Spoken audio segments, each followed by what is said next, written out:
결혼한 지 5년, 시어머니와 합가한 지 3년째인 지연의 일상은 이 유리 궁전과 같은 집에서 멈춰버린 듯했다. 36세 동갑인 남편 준수는 성실했지만 아내의 감정을 읽는 데는 언제나 무능했다. 어머니, 저녁은 제가 할게요. 오늘은 갈비찜 조금 싱겁게 해서 낼까요? 아이고, 우리 지연이 수고가 많다. 내가 있어 내가 마음이 놓이지. 시아버지의 부재 후 홀로 남은 시어머니는 지연의 살뜰한 보살핌 덕에 외로움을 덜었다.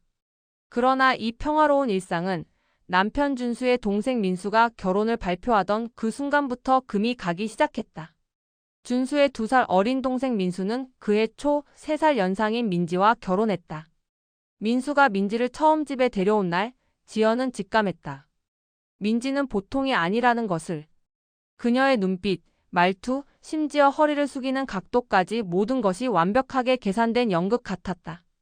민지는 지연보다 1살 연상이었으나 서열상으로는 아랫동서였다.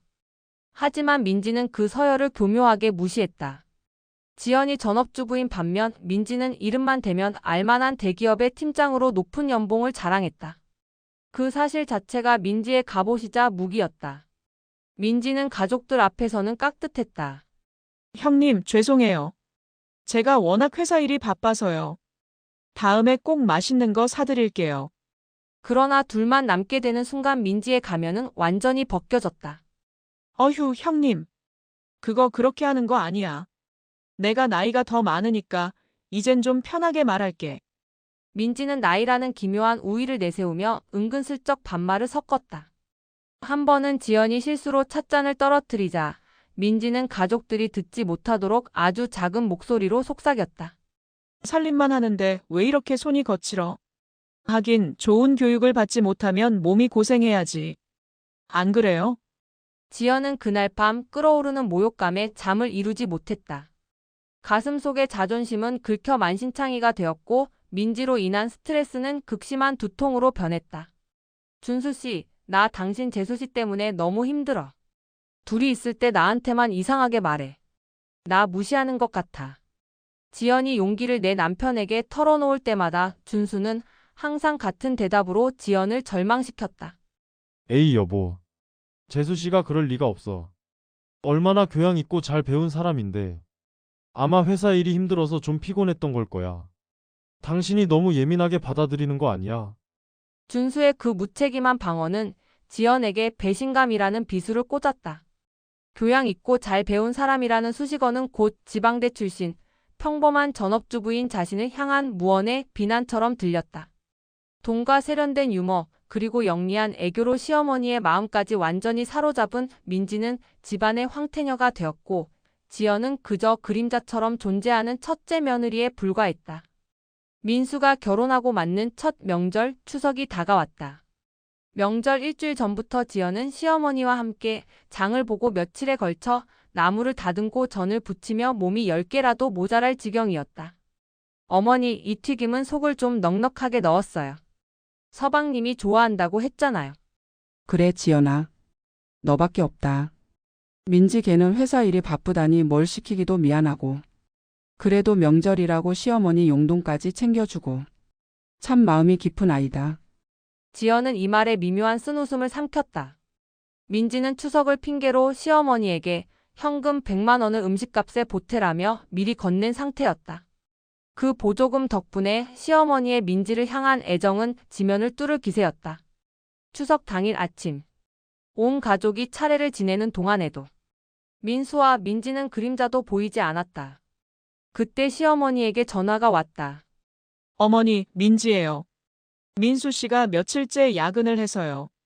지금 출발할게요. 시어머니는 민지를 두둔하며 민지에게 속삭였다.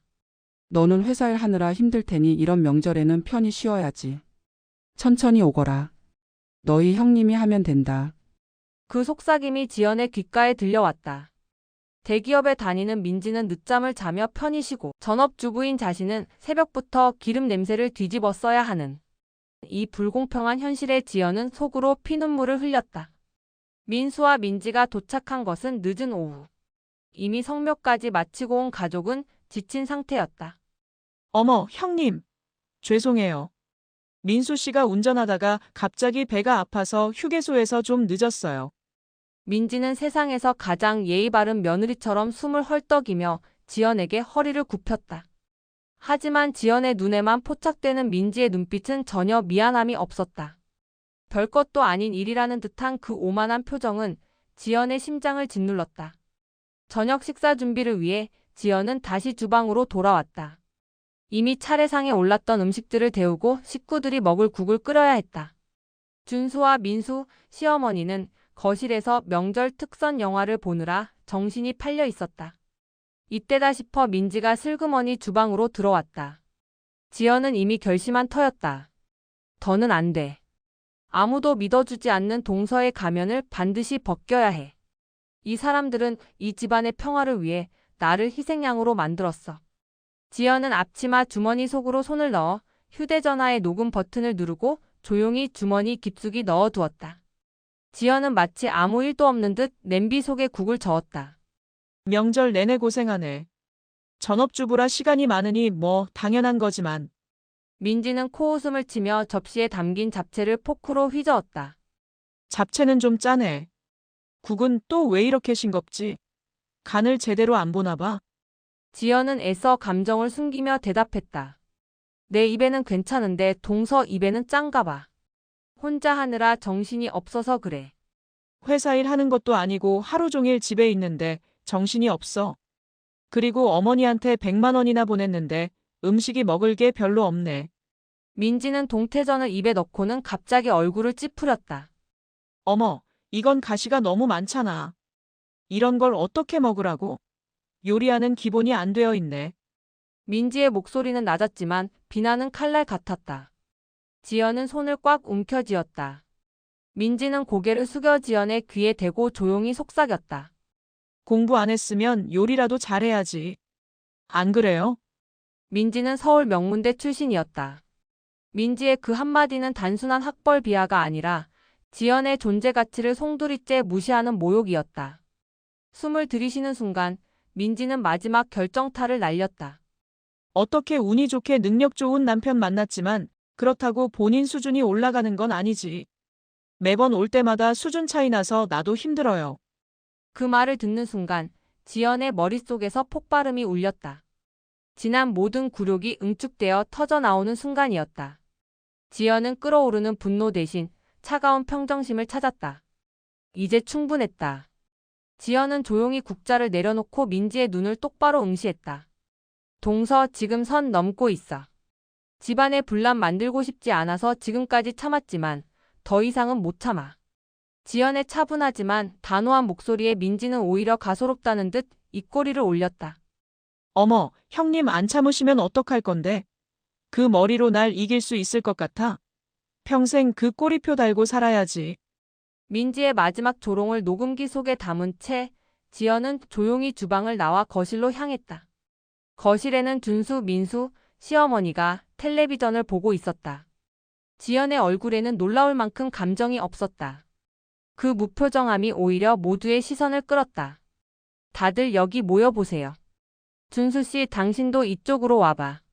지연의 목소리는 너무나 낮고 단호해서 텔레비전 소리가 갑자기 잦아든 것처럼 느껴졌다. 세 사람의 시선이 지연에게 집중되었다. 민수는 의아해했고 시어머니는 걱정스러운 눈치였다. 준수는 그저 귀찮다는 표정이었다. 지연은 준수를 향해 걸어갔다. 내가 동서 때문에 힘들다고 할 때 당신은 나를 이상한 사람으로 몰아갔지? 그럴 사람이 아니라고 내가 오해한 거라고 했잖아. 준수는 짜증 섞인 목소리로 말했다. 지연아, 명절에 무슨 소리를 하는 거야? 그냥 조용히. 자, 한번 들어보세요. 지연은 준수의 말을 끊고 앞치마 주머니에서 휴대전화를 꺼냈다. 그녀는 방금 녹음했던 파일을 재생했다.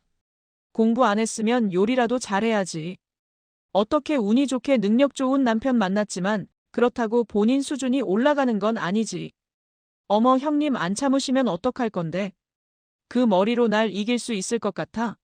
평생 그 꼬리표 달고 살아야지. 녹음된 민지의 거만하고 오만불손한 목소리가 적막한 거실을 가득 채웠다. 민지는 주방에서 뛰쳐나와 자신의 목소리에 경악한 듯 얼굴이 새하얘졌다. 그녀는 미친 듯이 소리를 지르며 지연에게서 전화기를 뺏으려고 발악했다. 너 미쳤어? 내 허락 없이 녹음했어. 이거 범죄야. 당장 지워. 민지의 히스테릭한 비명과 욕설은 녹음 속에 교활하고 침착한 목소리와 극명하게 대비되었다. 가족들의 얼굴이 일제히 심각하게 굳었다. 준수는 고개를 들지 못했다. 그의 표정에는 미안함과 동시에 깊은 수치심이 뒤섞여 있었다. 그는 아내의 고통을 외면하고 그녀를 의심했던 자신의 비겁함을 깨달았다. 민수는 굳은 표정으로 아내 민지를 바라보았다. 그의 눈빛은 더 이상 사랑이 아닌 경멸과 배신감으로 가득 차 있었다.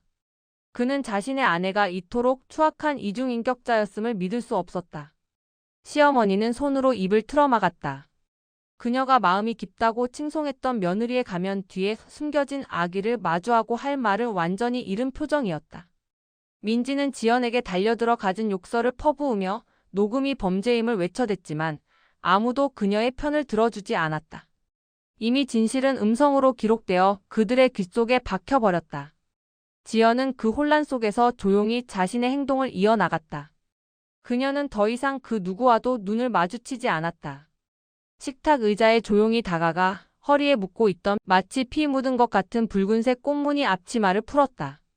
그녀는 앞치마를 반듯하게 접어 의자 등받이에 걸쳐 놓았다. 그것은 지난 5년간 며느리로서 아내로서 헌신했던 자신의 의무를 깔끔하게 벗어던지는 행위였다. 지연은 그대로 방으로 들어가 몇 분 만에 작은 캐리어를 끌고 나왔다. 그 짧은 시간 동안 그녀는 이미 이 집에서 자신이 가져가야 할 모든 것을 선택하고 버릴 것을 결정했다. 지연은 문을 향해 걸어가면서 단 한 번도 뒤돌아보지 않았다. 그녀의 침묵은 민지의 광적인 비명보다 훨씬 더 강력한 선언이었다. 어디가? 지연아, 너 지금 어디 가는 거야? 준수가 뒤늦게 외쳤지만 지연은 대답하지 않았다. 현관문을 열고 나서는 순간 지연의 발걸음은 오랜만에 자유로움을 느꼈다. 가슴 속에 맺혔던 응어리가 해소되면서 찾아온 공허함과 홀가분함이었다. 그녀는 택시를 잡아탔다. 지연은 창밖으로 명절의 달이 뜬 하늘을 바라보았다. 그 달은 온 세상의 진실을 알고 있는 듯 따뜻했다. 그녀는 이제 더 이상 그 유리 궁전에 갇힌 그림자가 아니었다.